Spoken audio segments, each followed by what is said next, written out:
আসসালামু আলাইকুম ওয়া রাহমাতুল্লাহি ওয়া বারাকাতুহু। সুপ্রিয় দর্শক, কেমন আছেন? আশা করি মহান আল্লাহ তাআলা অশেষ রহমতে ভালো আছেন। আমি আলহামদুলিল্লাহ আল্লাহ তাআলা অশেষ রহমতে ভালো আছি। আমি এখন চলে এসেছি পুরান ঢাকার আরেকটি ঐতিহ্যবাহী হাটে, শ্যামপুর বালুরমাঠ কদমতলী হাট।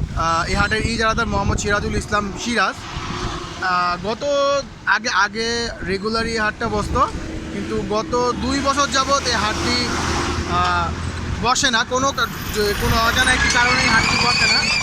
আবার এই বছরে আবার পুনরায় হাটটি যারা পেয়েছে।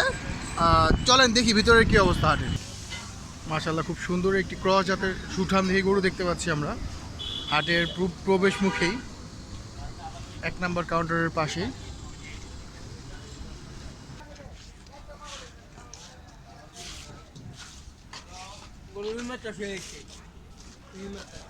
খুব প্রিন্টেড একটি গরু দেখতে পাচ্ছি আমরা, জেব্রা প্রিন্টের গরু, ইউনিক একটি গরু। মাশাআল্লাহ, খুবই সুন্দর, চোষটা খুবই সুন্দর গরুটার।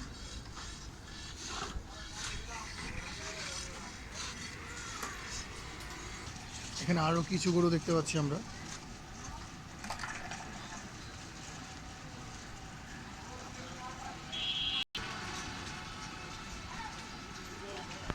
খুবই সুন্দর, ছোটোর মধ্যে একটি দেশাল, খুবই সুন্দর দেশালটি দেখার মতো। খুবই সুন্দর একটি পাখরা।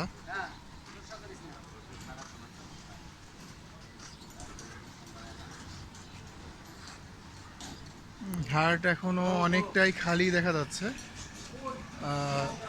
2 বছরের গ্যাপের জন্য হয়তো এখনো ওরকম গরু উঠছে না, কিন্তু আশা করা যায় ইনশাল্লাহ গরু উঠবে। এখনো আরও ঈদের আরও 6 দিন বাকি রয়েছে। দেখা যাক কি অবস্থা হাটের।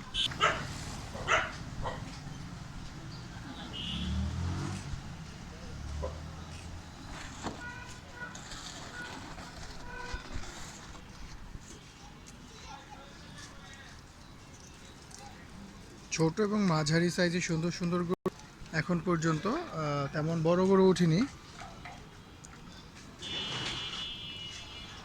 কিন্তু দেখলাম অনেক ব্যাপারী জায়গা রেখে দিয়েছে। ওনারা হয়তো আসবে, 2-1 দিনের মধ্যে চলে আসবে, যেহেতু আরও 6 দিন বাকি রয়েছে ঈদের।